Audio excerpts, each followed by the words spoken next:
வணக்கம். திசைகளின் 5 மணி செய்திகள்.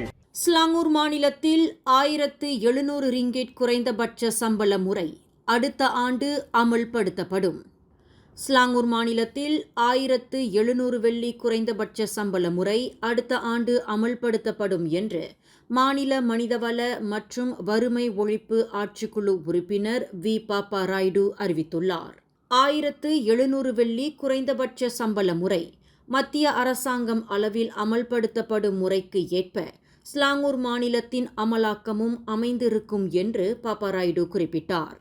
ஸ்லாங்கூர் மாநிலத்தில் புதிய குறைந்தபட்ச சம்பள முறை அமல்படுத்தப்பட்டதும் அந்த நடைமுறையை முதலாளிமார்கள் அனுசரிப்பதை உறுதி செய்வதற்கு ஆள்பல இலாக்காவின் ஒத்துழைப்புடன் சட்ட அமலாக்க நடவடிக்கையின் வாயிலாக தீவிரமாக கண்காணிக்கும் அணுகுமுறையை ஸ்லாங்கூர் அரசு கடைபிடிக்கும் என்று பாப்பா ராயுடு குறிப்பிட்டார். குறைந்தபட்ச சம்பள முறைக்கு அப்பாற்பட்ட நிலையில் சிறு குறு நடுத்தர தொழில்துறையினருக்கும் உதவும் வகையில் ஸ்லாங்கூர் அரசாங்கம் தனது ஆதரவை வழங்கும் என்பதையும் பாப்பா ராயுடு தெரிவித்தார். தனியார் துறையை சேர்ந்தவர்கள் தங்கள் தொழிலாளர்களுக்கு நியாயமான சம்பள முறையை அமல்படுத்துவதை உறுதி செய்வதற்கு அவர்களுக்கு எல்லா நிலைகளிலும் ஸ்லாங்கூர் அரசு தனது ஆதரவை வழங்கி வரும் என்று இன்று ஷா ஆலாமில் ஸ்லாங்கூர் மாநில சட்டமன்ற கூட்டத்தில் உரையாற்றுகையில் பாப்பா ராயுடு இதனை குறிப்பிட்டார். ஜொஹூர் மாநிலத்தில் உள்ள அரசாங்க ஊழியர்களுக்கு வாரத்தில் 4½ நாள் வேலை முறையை அமல்படுத்துவது குறித்து ஜொஹூர் மாநில அரசு பரிசீலனை செய்து வருவதாக மாநில மந்திரி பசார் டத்தோ ஒன் ஹஃபீஸ் காசி தெரிவித்துள்ளார். அடுத்த ஆண்டு ஜனவரி 1 தேதியிலிருந்து ஜொஹூர் மாநிலத்தின் வார இறுதி நாட்கள் விடுமுறை மீண்டும் சனி ஞாயிற்றுக்கிழமைக்கு மாற்றப்படுவதற்கு மாநில அரசாங்கம் எடுத்துள்ள முடிவுக்கு ஏற்ப வாரத்தில் 4½ நாள் வேலை முறை பரிசீலிக்கப்பட்டு வருவதாக அவர் குறிப்பிட்டார். எனினும் இந்த 4½ நாள் வேலை முறையை அமல்படுத்துவது தொடர்பில் முன்னதாக மாநில இடைக்கால சுல்தான் துங்கு மக்கோத்தா இஸ்மாயில் மற்றும் மாமன்னர் சுல்தான் இப்ராஹிம் ஆகியோரின் ஒப்புதலை பெற வேண்டும் என்று இன்று ஜொஹூர் மன்றத்தில் 2025ஆம் ஆண்டுக்கான பட்ஜெட்டை தாக்கல் செய்து உரையாற்றுகையில் ஆன் ஹஃபீஸ் காசி இதனை தெரிவித்தார். கடந்த அக்டோபர் 1 தேதி கோலாலம்பூர் ஸ்தாபாக்கில் காரில் இறந்து கிடந்த மாதுவை சோதனை செய்வதைப் போல அவரின் விலை உயர்ந்த பொருட்களை திருடியதாக சந்தேகிக்கப்படும் போலீஸ்காரர் ஒருவர் நாளை வெள்ளிக்கிழமை கோலாலம்பூர் ஜலான் டூத்தா மேஜிஸ்ட்ரேட் நீதிமன்றத்தில் குற்றஞ்சாட்டப்படுவார். அந்த போலீஸ்காரருக்கு எதிரான விசாரணை அறிக்கை தயாரிக்கப்பட்ட நிலையில் நாளை காலையில் அவர் நீதிமன்றத்தில் நிறுத்தப்படுவார் என்று கோலாலம்பூர் போலீஸ் தலைமையகம் இன்று வெளியிட்டுள்ள ஓர் அறிக்கையில் தெரிவித்துள்ளது. இறந்து கிடந்த மாதுவின் உடைமைகள் திருடப்பட்ட சம்பவத்தில் 28க்கும் 35க்கும் இடைப்பட்ட வயதுடைய கான்ஸ்டபிள் அந்தஸ்தை கொண்ட 4 போலீஸ்காரர்கள் சம்பந்தப்பட்டு இருந்ததாகவும் அவர்கள் கைது செய்யப்பட்டு தடுப்பு காவலில் வைக்கப்பட்டு இருந்ததாகவும் இதற்கு முன் தகவல் சாதனங்கள் செய்தி வெளியிட்டிருந்தன.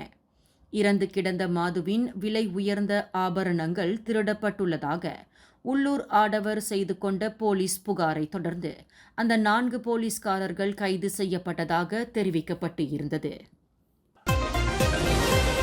தமது தாயாரை கொன்று 3 ஆண்டுகளாக ஐஸ் பெட்டியில் வைத்திருந்ததாக கூறப்படும் 53 வயதுடைய நபர் கைது செய்யப்பட்ட சம்பவத்தில் அந்த மூதாட்டி மழுங்கிய பொருட்களை கொண்டு நெஞ்சு பகுதியில் கடுமையாக தாக்கப்பட்டுள்ளார் என்பது சவ பரிசோதனையில் தெரியவந்துள்ளது.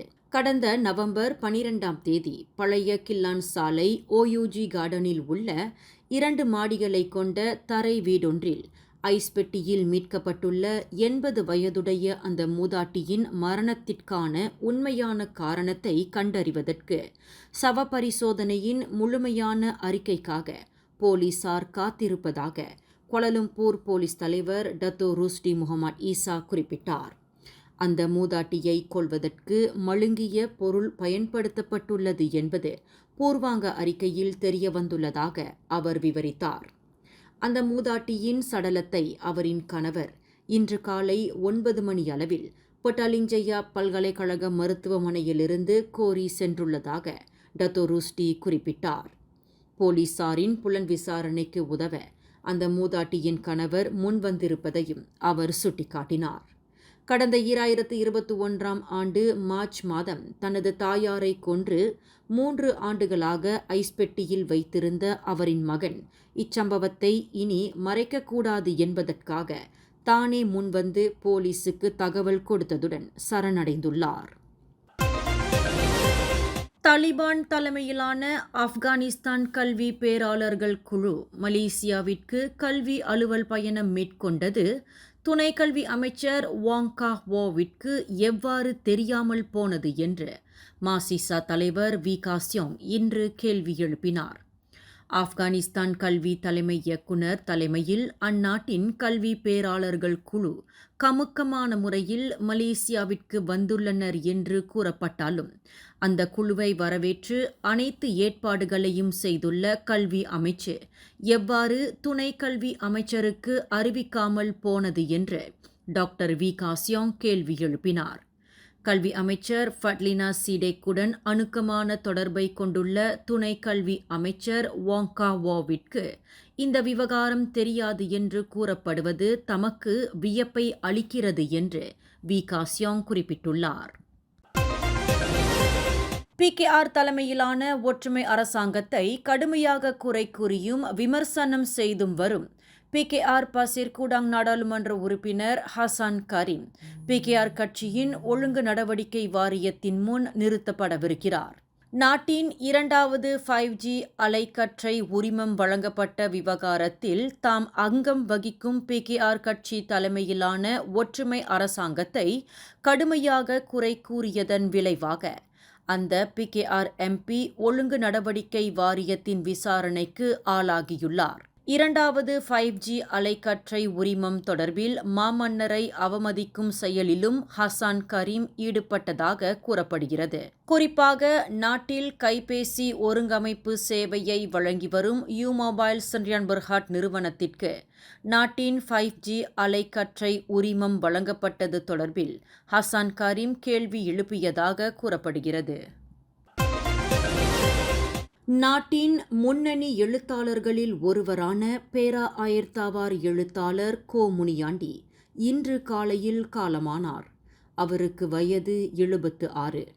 மறைந்த கோ முனியாண்டி சிறுகதை, கட்டுரை, நாவல், புதுக்கவிதை என மலேசிய தமிழ் இலக்கிய உலகில் கடந்த 60 ஆண்டு காலமாக பல்வேறு பரிணாமங்களில் தன்னை பிணைத்துக் கொண்டவர். கடந்த 1948ஆம் ஆண்டு லுமூட்டில் கோவிந்தசாமி அன்னம்மாள் இணையாருக்கு 11 பிள்ளைகளில் முதன் மகனாக கோ முனியாண்டி பிறந்தார். இவர் பேரா சித்யவான் சப்போக் தோட்டத்தை பின்னணியாக கொண்டவர். கோ முனியாண்டி முதலாம் ஆண்டு கல்வியை பேராக்கில் உள்ள ஆயர்தாவார் மெத்தடிஸ் ஆங்கில பள்ளியில் தொடங்கினார். பின்னர் தோட்ட துண்டாடல் காரணமாக 3ஆம் ஆண்டு கல்வியை புருவாஸ் தோட்டத்திலும் 4ஆம் ஆண்டு கல்வி முதல் 6ஆம் ஆண்டு வரை பேரா ஆயர்தாவார் செயின்ட் திரேசா தமிழ் பள்ளியிலும் கற்றார். குடும்ப வறுமையின் காரணமாக 1961ஆம் ஆண்டு தொடக்க கல்வியோடு தமது கல்வியை முடித்துக் கொண்டார். 1960இல் தனது 15வது வயதில் வானொலியில் இடம்பெற்ற இளைஞர் உலகம் எனும் பகுதிக்கு எழுத ஆரம்பித்தது மூலம் கோ முனியாண்டியின் எழுத்து பிரவேசம் தொடங்கியது. 1977ஆம் ஆண்டு முதல் இவர் படைப்புகள் தினசரி ஞாயிறு பதிப்பு, வார மாத இதழ்களில் வர துவங்கின. குறிப்பாக வானம்பாடி நாளிதழில் அவரது படைப்புகள் அதிகமாக வெளியாயின. வானம்பாடி வார இதழுக்கு தலைமையேற்று இருந்த மறைந்த ஆதி குமணன், ராஜகுமாரன், அக்னி சுகுமார், கெடா எழுத்தாளர் MA இளஞ்செல்வன் ஆகியோருடன் இணைந்து மலேசியாவில் புதுக்கவிதை வளர்ச்சிக்கு பாடுபட்டவர்களில் கோ முனியாண்டியும் ஒருவர் ஆவார். 1988ஆம் ஆண்டு 2வது புதுக்கவிதை மாநாடு மலேசியாவில் நடைபெறுவதற்கு பெரும் துணை நின்றவர் கோ முனியாண்டி ஆவார். இம்மாநாட்டுக்கு தமிழ்நாட்டின் பிரபல கவிஞரும் திரைப்பட பாடலாசிரியருமான மு. மேத்தா தலைமை தாங்கினார். தமிழ் நாளிதழ்களிலும் சித்யவான் நிருபராக கோ முனியாண்டி பணியாற்றியுள்ளார். ராமனின் நிறங்கள் மற்றும் கோ முனியாண்டியின் சிறுகதை தொகுப்பு எனும் 2 நூல்களை மலேசிய இலக்கியத்துறைக்கு கோ முனியாண்டி வரவு வைத்துள்ளார். மலேசிய இலக்கிய சிந்தனை புதுக்கவிதைக்காக 1979 ஆண்டில் முதல் பரிசை பெற்ற கோ முனியாண்டி மலேசிய எழுத்தாளர் சங்கத்தின் ஆதிகுமணன் விருதை 2013 ஆண்டில் பெற்று சிறப்பிக்கப்பட்டார். கோ முனியாண்டியின் நல்லுடல் வரும் திங்கட்கிழமை நல்லடக்கம் செய்யப்படும் என்று தெரிவிக்கப்பட்டுள்ளது. மேலும் செய்திகளை தெரிந்து கொள்ள கீழே இருக்கும் பெல் பட்டனை அழுத்துங்கள். உங்கள் மகிழ்ச்சியை வெளிப்படுத்த லைக் மற்றும் ஷேர் செய்யுங்கள். தொடர்ந்து திசைகளோடு இணைந்திருக்க சப்ஸ்கிரைப் செய்யுங்கள்.